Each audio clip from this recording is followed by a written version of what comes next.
The gunshot echoed across the plains of Missouri as Willow Parker ducked behind the overturned wagon, her heart pounding wildly against her ribs. The stagecoach robbery had gone terribly wrong, and now she was stranded in the middle of nowhere, 10 miles outside of St. Louis.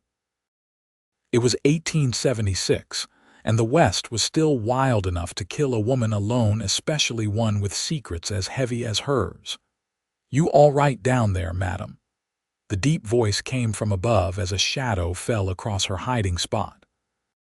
Looking up, Willow found herself staring into the most piercing blue eyes she'd ever seen. The man sat tall on his horse, silhouette rimmed by the setting sun, his face partially obscured by the brim of his worn leather hat. "The bandits," she gasped, clutching her small valise to her chest. "They've killed the driver. They're gone now," he said, dismounting in one fluid motion. "Ran off when they heard me coming." He extended a calloused hand. "Hank Blackburn. My ranch is a few miles north of here." Willow hesitated before taking his hand, allowing him to pull her to her feet. She brushed the dust from her simple blue traveling dress, suddenly conscious of how disheveled she must look after the ordeal. "Willow Parker. I was heading to St. Louis to start anew." Hank nodded, his expression betraying nothing. He was handsome in a rugged way, with a strong jaw shadowed by a day's growth of beard and sun-weathered skin that spoke of years under the open sky. His clothes were simple, but well kept, the mark of a man who took pride in himself, despite the hardships of ranch life. "Well, Miss Parker, I can't leave you out here. Night's coming and it's still a fair piece to town." He glanced at the dead driver, his expression grim. "I'll come back for him tomorrow. For now, let me take you to my ranch. You can rest there and I'll escort you to St. Louis in the morning." Willow swallowed hard. She had spent the last 3 years being cautious, never accepting help or charity from strangers. But the alternative was spending the night alone on the prairie with wolves, and who knew what else lurking in the darkness. "Thank you, Mr. Blackburn. That's very kind." Hank lifted her small valise and tied it to his saddle before helping her onto his horse. He mounted behind her, his chest a solid wall against her back. As they rode away from the gruesome scene, Willow couldn't help but feel a mixture of trepidation and relief. She had come west to escape her past, not to get entangled with a stranger no matter how honorable he seemed. The Blackburn Ranch appeared on the horizon as the first stars began to dot the darkening sky. It wasn't grand by any means, but the modest 2-story house, sturdy barn, and surrounding pastures where cattle grazed spoke of honest success. 2 ranch hands nodded respectfully as Hank rode into the yard, though their curious glances at Willow made her shrink into herself. "Joey, ride into town and let the sheriff know about the stagecoach robbery," Hank instructed one of the men. "Tell him I'll bring the full report tomorrow morning." "Yes, boss," the young cowhand replied, already moving toward the stable to saddle a fresh horse. Hank helped Willow down and led her to the house. "Mrs. Haversham," he called as they entered. An older woman with silver-streaked hair and kind eyes emerged from what Willow presumed was the kitchen, wiping her hands on her apron. "Lord above, what's happened, Mrs.?" Haversham asked, taking in Willow's dusty appearance. "Stagecoach robbery. Miss Parker needs a place for the night. Can you get her settled in the spare room, and maybe something to eat, of course?" The housekeeper smiled warmly at Willow. "Come with me, dear, we'll get you cleaned up." Willow followed Mrs. Haversham up the stairs, grateful for the woman's no-nonsense efficiency. The spare room was simple but clean, with a comfortable-looking bed, a washstand, and a small window overlooking the ranch. Mrs. Haversham brought warm water and clean towels, along with a nightgown that she explained had belonged to Hank's sister before she'd married and moved to California. "Mr. Blackburn is very kind to take in a stranger," Willow remarked as she washed the trail dust from her face. "That's the kind of man he is," Mrs. Havisham replied. "Been running this place on his own since his pa died 5 years back. Works harder than any 2 men I ever saw, but never turns away someone in need." She patted Willow's shoulder. "You come down for supper when you're ready." "Nothing fancy, but it's hot and there's plenty." Alone in the room, Willow sat heavily on the bed. She hadn't expected kindness in this rough country. In the 3 years since leaving Boston, she'd learned to be wary of men offering help they usually wanted something in return. But Hank Blackburn seemed different. There was a steadiness to him that she found both comforting and unnerving. Dinner was a simple but hearty affair of beef stew, fresh bread, and apple pie. Hank asked few questions, seemingly content to let Willow volunteer information as she wished. She kept her answers vague, saying only that she was a seamstress looking for work in a new place. "St. Louis has plenty of work for skilled hands," Hank said, pouring her more coffee. "Though it can be rough for a woman alone. I'm accustomed to making my own way, Mr. Blackburn." He studied her for a moment, those blue eyes seeing more than she was comfortable with. "I don't doubt that, Miss Parker." Later, as Willow lay in the unfamiliar bed listening to the night sounds of the ranch, she wondered about the mysterious cowboy who had rescued her. There was something about Hank Blackburn that made her feel safe for the first time in years. But safety was an illusion she couldn't afford to believe in, not with her past always threatening to catch up with her. Morning came with the sounds of the ranch awakening. Roosters crowed, horses nickered, and men called to one another as they began their day's work. Willow dressed quickly in her spare dress and made her way downstairs, where she found Mrs. Havisham preparing breakfast. "Good morning, dear. Sleep well?" "Yes, thank you." "Is there something I can help with?" The older woman smiled. "You can set the table if you'd like. Hank's been out since dawn, but he'll be in shortly. Man never starts a day without a proper breakfast." As if on cue, the door opened and Hank entered, bringing with him the scent of horses and the outdoors. He'd already been working for hours, judging by the sweat dampening his shirt, but he smiled when he saw Willow. "Good morning, Miss Parker. I trust you slept well." "Very well, thank you." They ate breakfast mostly in silence, but it wasn't uncomfortable. Afterward, Hank excused himself to wash up before their trip to town. Willow helped Mrs. Havisham with the dishes, learning that the housekeeper had worked for the Blackburn family since Hank was a boy. "His mother died when he was 12, Mrs. Havisham explained. "I came to help his father with the children. Never left. Hank's the only one still here now, but this place is as much home to me as anywhere." When Hank returned, he had hitched a wagon rather than saddling horses. "Thought this might be more comfortable for you," he explained as he helped Willow up onto the seat. "And I need to bring some supplies back anyway." The journey to St. Louis took most of the morning. Willow found herself relaxing in Hank's company as they talked about innocuous things: the weather, the countryside, the cattle business. He was easy to talk to, never pressing when she deflected personal questions. For his part, Hank seemed content to share stories about his ranch and the characters who populated the area. "That's Doc Wilson's place," he said, pointing to a small house on the outskirts of town.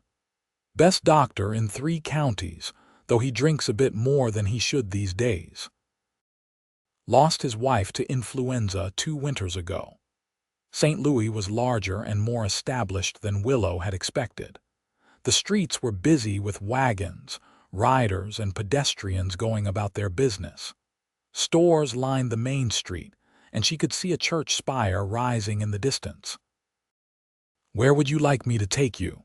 Hank asked as they entered town. Willow hesitated. She had planned to find a boarding house and then look for work, but she realized she didn't know where to start. Perhaps you could recommend a respectable place for a single woman to stay, Mrs. Hollister's boarding house is the best in town for a lady on her own, he replied, steering the wagon down a side street lined with neat houses. She's strict but fair, and no one would dare cause trouble under her roof. Mrs.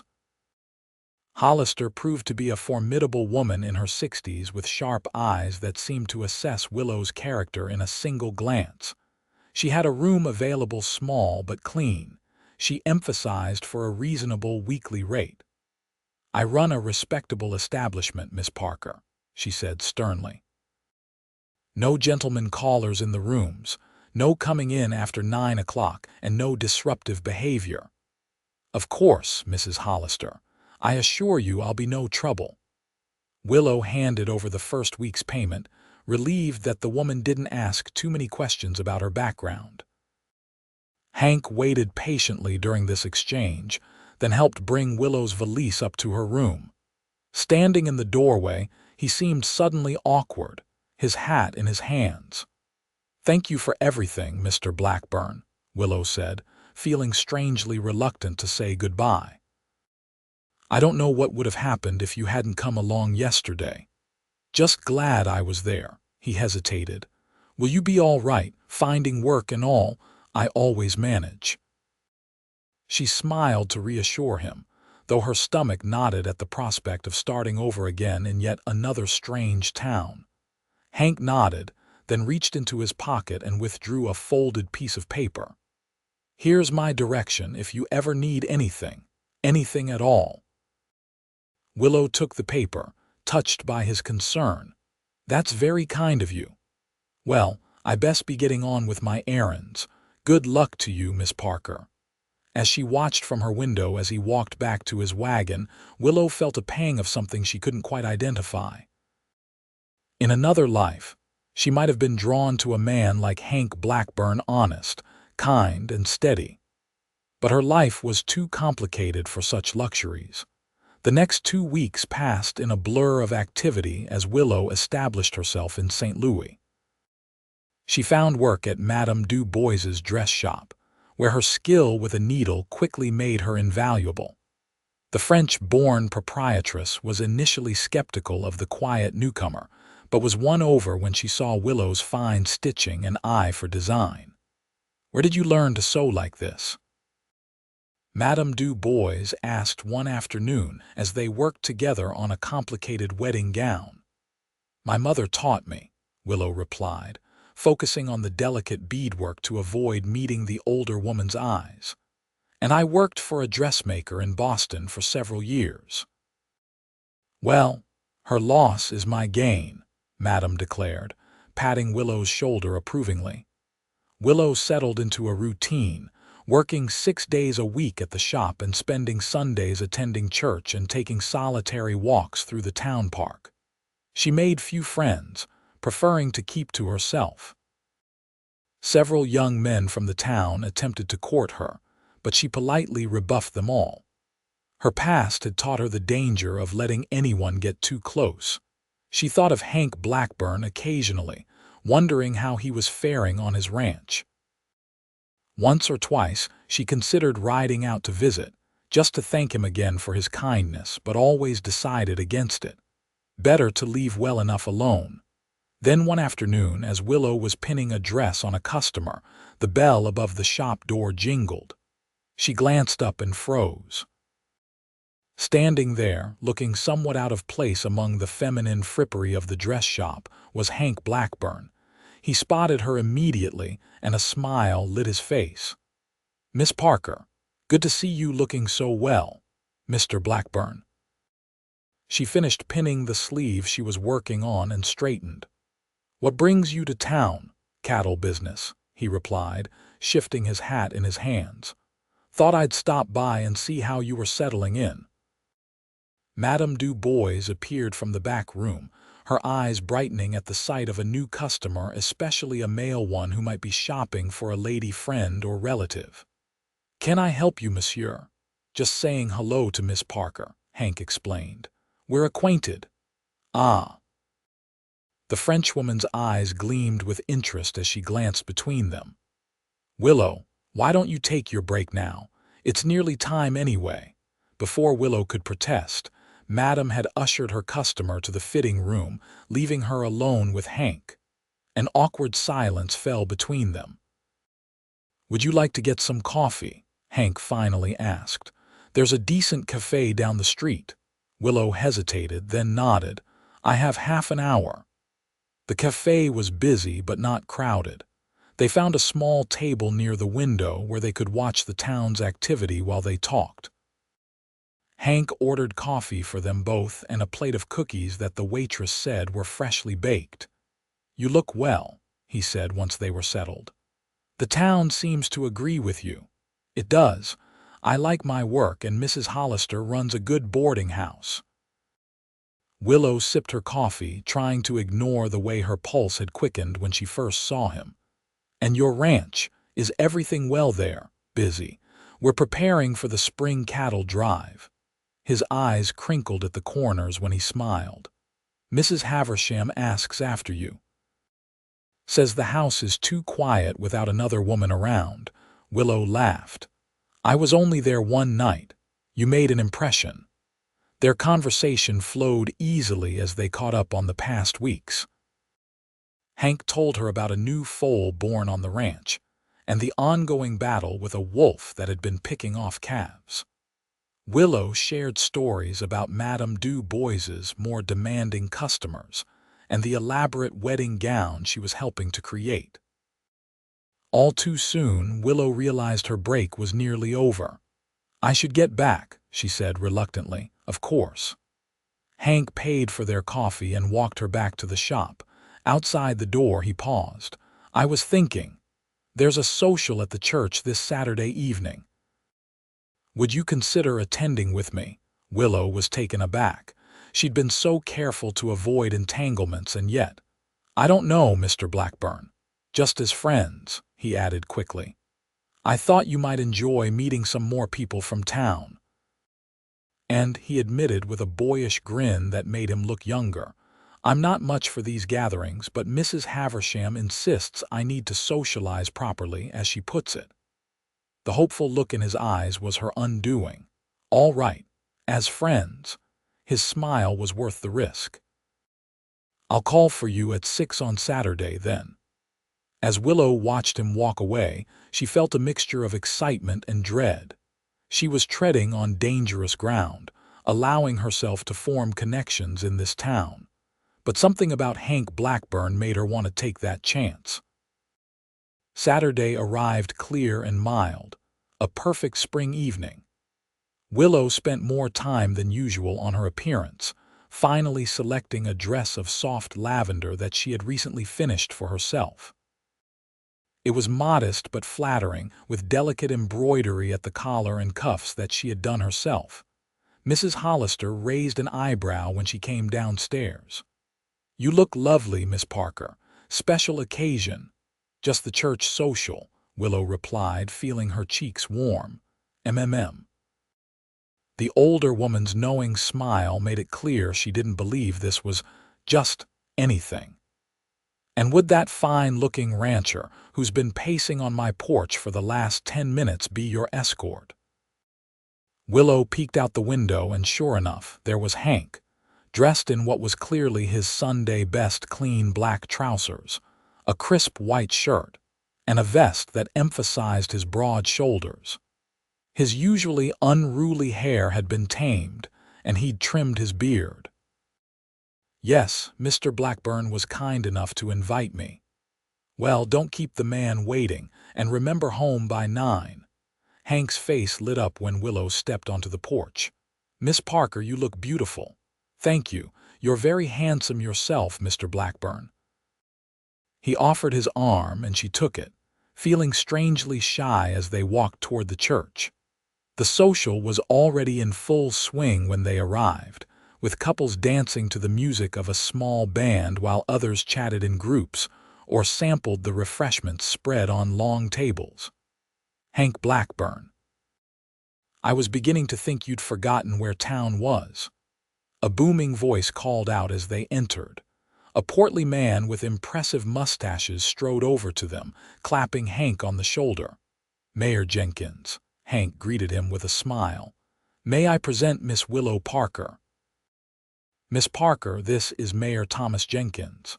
"A pleasure, Miss Parker. Any friend of Hank's is welcome in St. Louis." The mayor beamed at her. "Though I must say this rascal has been keeping you a secret. We don't often see him at these gatherings, and certainly not with such lovely company." Willow found herself being introduced to what felt like half the town. Everyone seemed curious about her connection to the reserved rancher, but they were universally welcoming. Several of the women she'd met at Madame Du Bois's shop greeted her warmly, including Mrs.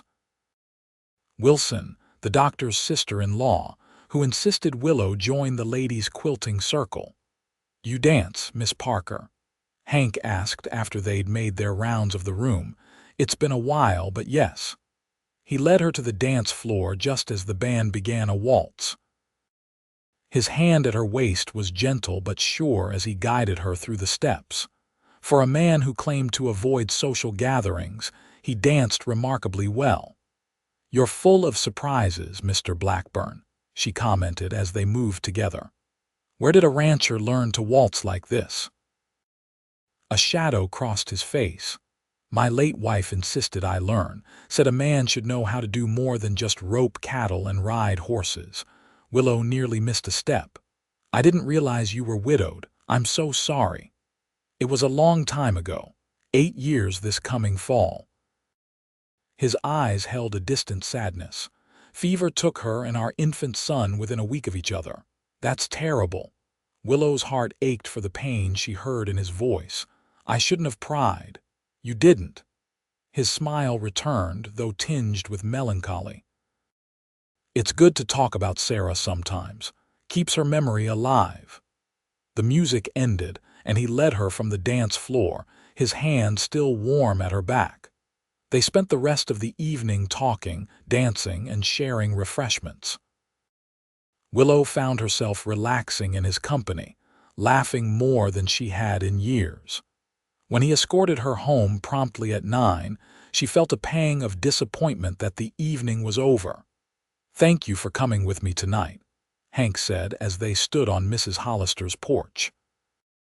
"I enjoyed myself more than I have in a long while." "So did I." She meant it.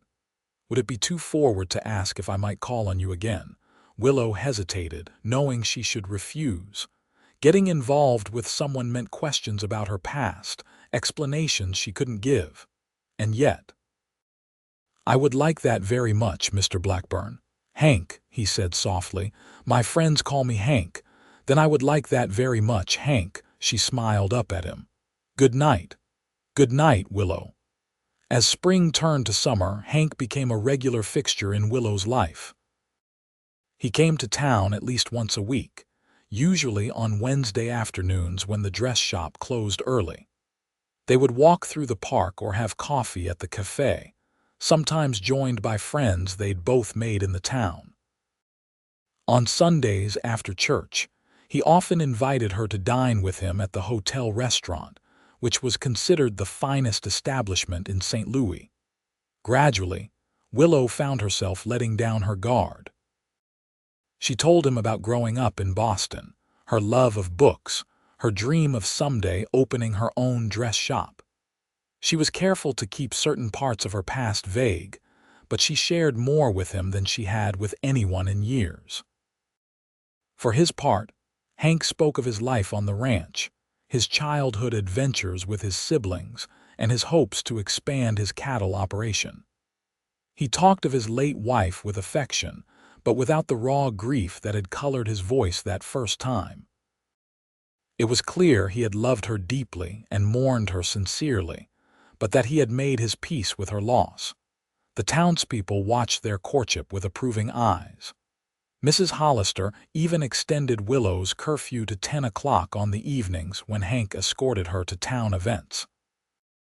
Madame Du Bois teased her gently about catching the most eligible bachelor in the county, but seemed genuinely pleased for her shy employee.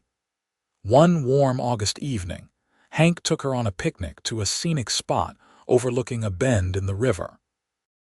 They sat on a blanket beneath a sprawling oak tree, watching the sunset paint the water gold and crimson. After they had finished the meal Mrs. Haversham had packed for them, Hank grew uncharacteristically quiet. "Is something wrong?" Willow asked, noticing the way he kept fidgeting with his hat. "No, yes, I mean." He took a deep breath. "Willow, these past few months have been the happiest I've known since Sarah died. Being with you, it's brought joy back into my life." Her heart began to race. "I feel the same way, Hank. I've been thinking about the future, about what I want." He took her hands in his blue eyes serious. "And what I want is a life with you. I love you, Willow Parker.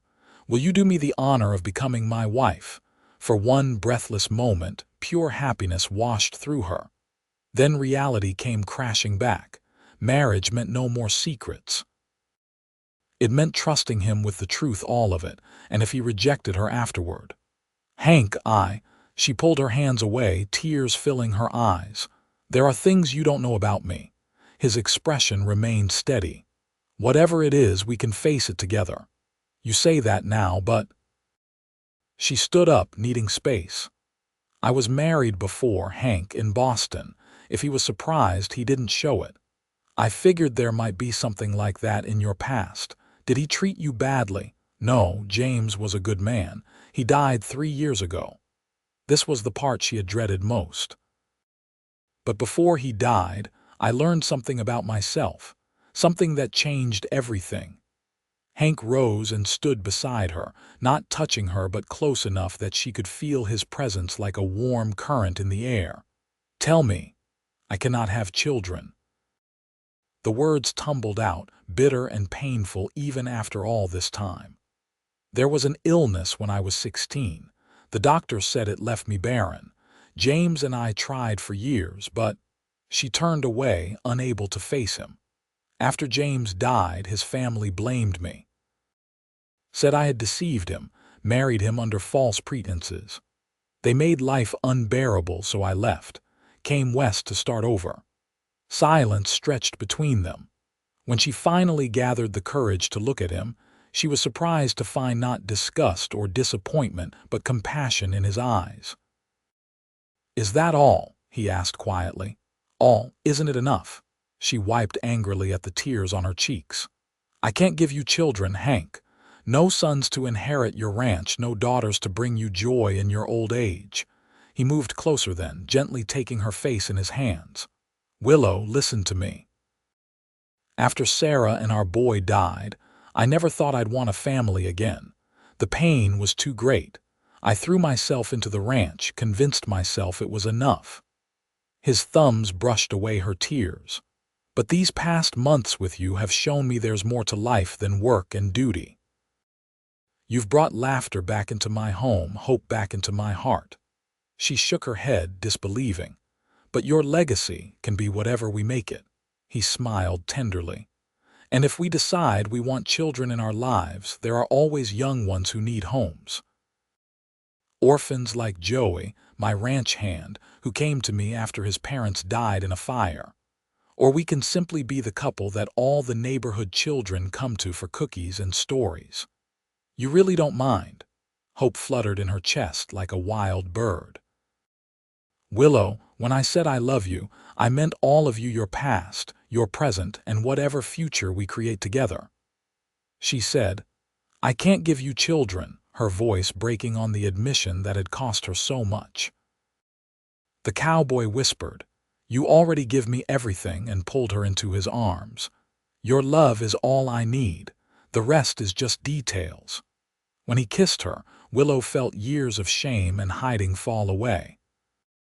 For the first time since that devastating diagnosis, she allowed herself to believe in a future filled with happiness.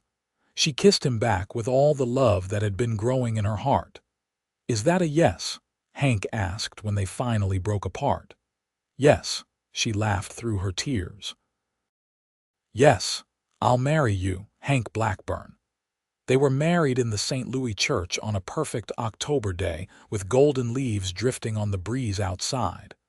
Mrs. Havisham wept openly, while Madame Du Bois declared them the most handsome couple she had ever seen. Even Mrs. Hollister, unbent enough to offer a rare smile and a warmly worded blessing. Life at the Blackburn Ranch took some adjustment for Willow. Used to the constraints of town living, she found the open spaces and relative isolation both liberating and occasionally overwhelming. But she quickly made the house her own, adding touches of comfort and beauty that transformed the bachelor residence into a true home.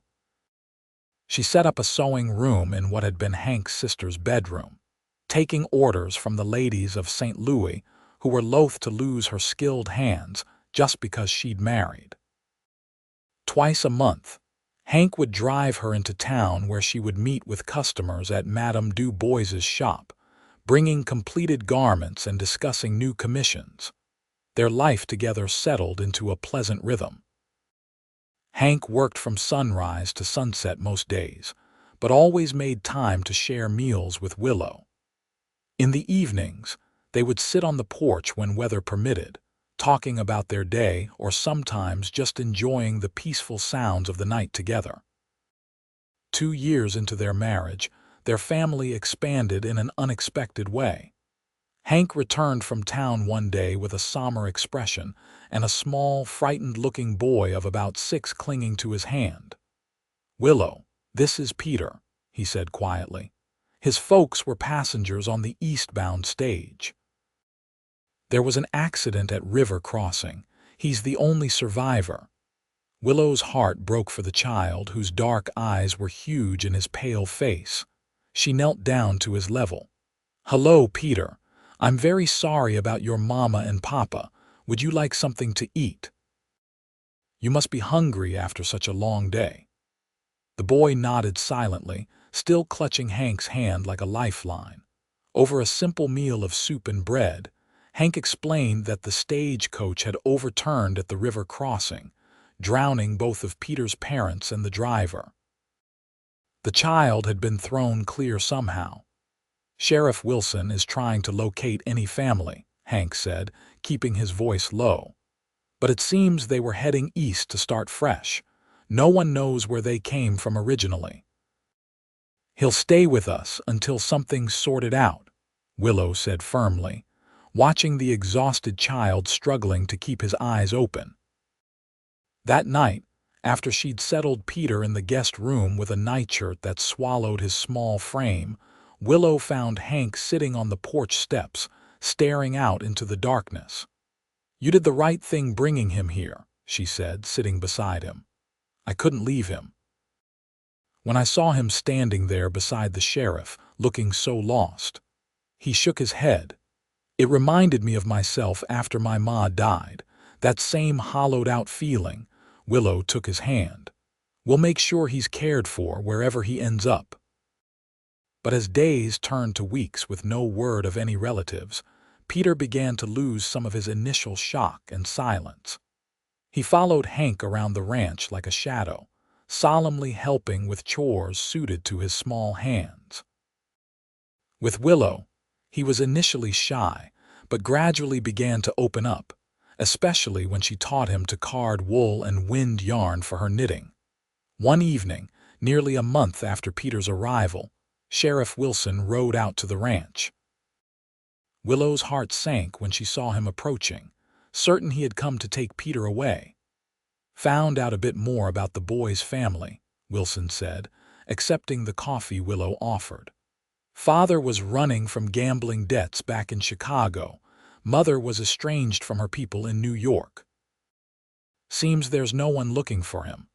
"What will happen to him?" Hank asked, his voice carefully neutral. "Well, normally he'd go to an orphanage in St. Louis or maybe Kansas City." The sheriff looked uncomfortably at his boots. "But seeing as how he's settled in here and you folks seem to have taken to him, I was thinking maybe you'd consider making it permanent like." Hank and Willow exchanged a glance, a world of meaning passing between them. "We'd need to talk about it," Hank said. "Make sure it's the right thing for everyone." Later, After Peter was asleep and the house was quiet, they sat together in the parlor, the weight of the decision before them. "It's a big responsibility," Hank said, "taking on someone else's child." "He already feels like ours in some ways," Willow admitted. "But you're right, we should be certain." They talked long into the night, weighing every consideration. By morning, they had reached their decision. Peter took the news with solemn consideration, his dark eyes moving from Hank to Willow and back again. "You want me to stay, forever?" "Yes," Willow said, kneeling before him. "We would like very much for you to be our son if you think you could be happy here with us." The boy was quiet for so long that Willow began to worry they had overwhelmed him. Then he asked, "Would I call you Ma and Pa, if you wanted to?" Hank replied gently. "Or you could call us Hank and Willow until you're comfortable with something else." Peter nodded thoughtfully. "I think I'd like to stay." The adoption was formalized in the spring, and Peter Blackburn became a permanent part of their family. The adjustment wasn't always easy. Peter had nightmares about the accident, waking in the night screaming for parents who were no longer there. During the day, he sometimes withdrew into himself, refusing to speak for hours. But gradually, with patience and steady love, he began to heal. Hank taught him to ride, starting him on a gentle old mare before graduating him to a spirited pony of his own. Willow showed him how to tend the kitchen garden and helped him learn his letters.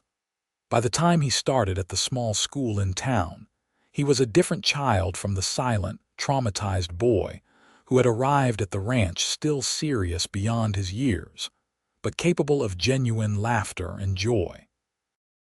Their family expanded again 3 years later, when a circuit riding preacher brought word of twin girls, whose mother had died in childbirth on a homestead 20 miles away. The father, overwhelmed with grief and the prospect of raising infant daughters alone, had asked the preacher to find them a good home. "Twins," Hank said, looking somewhat daunted when Willow broached the subject. "That's twice the crying, twice the diapers, twice the everything. Also twice the smiles, twice the first steps, twice the joy," she countered. "And we're not alone. We have Mrs. Haversham, and Peter's old enough to help, and you've already made up your mind, haven't you?" He wasn't angry, just resigned in that fond way he had when he knew she was right about something. "I think we should at least meet them," Willow said diplomatically. The twins Emma and Elizabeth arrived the following week, tiny bundles with identical shock of black hair and bright blue eyes. At 10 weeks old, they were surprisingly alert, regarding their new surroundings with solemn curiosity. Peter, now 9, was initially wary of the squirming, noisy intruders but soon appointed himself their protector. "They're awfully small," he observed critically, "but I guess they'll grow." And grow they did, filling the house with their contrasting personalities.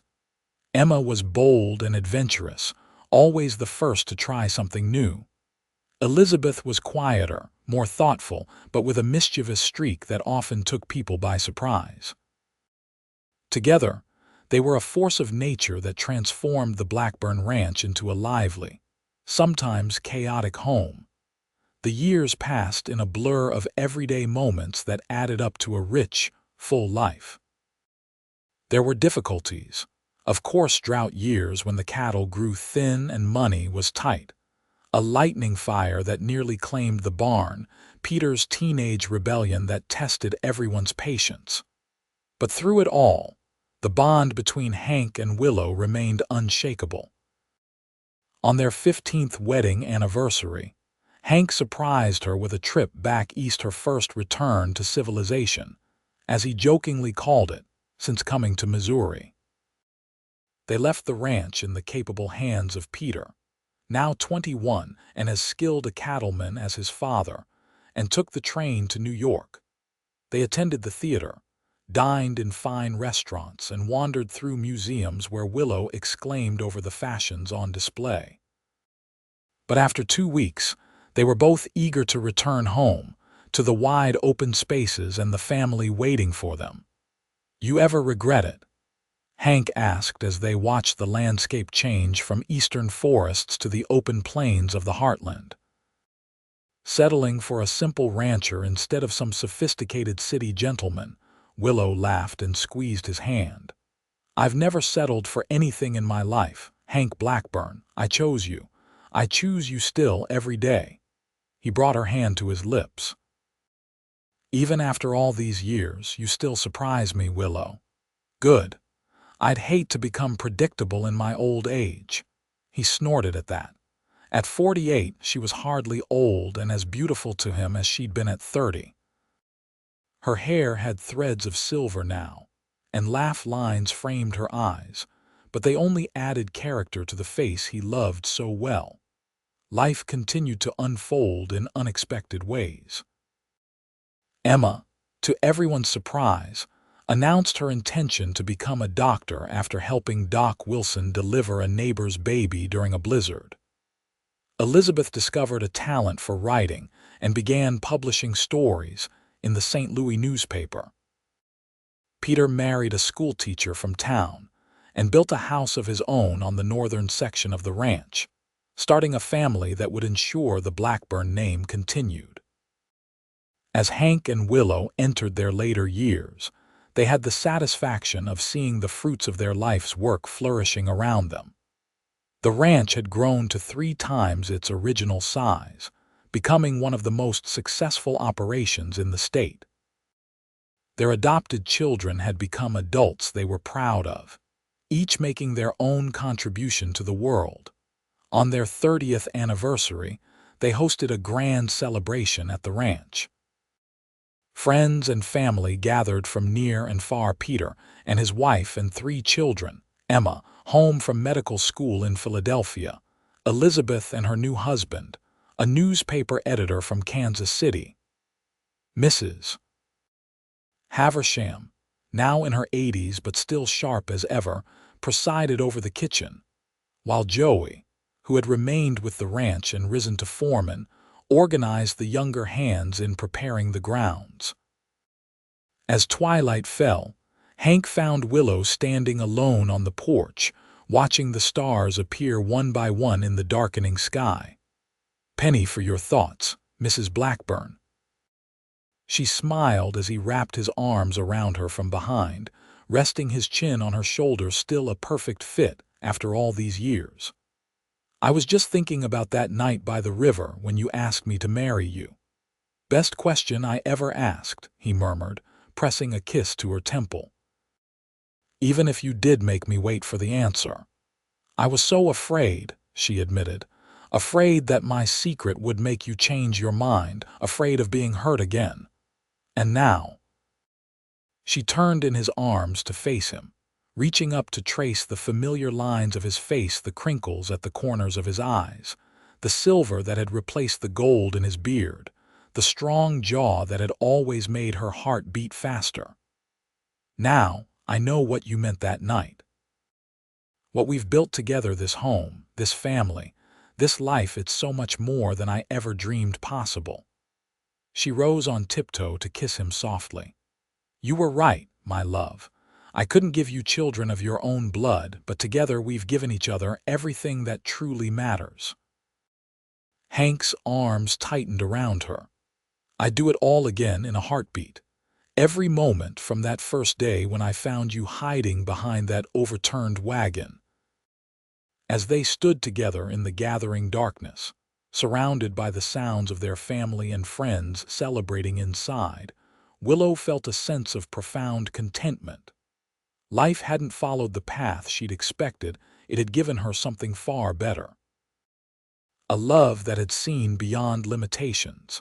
A man who had shown her that family could be created through choice rather than biology. And a home where she had finally, truly belonged. And as Hank led her back inside to join their guests, Willow knew with absolute certainty that all of this was everything she had ever needed.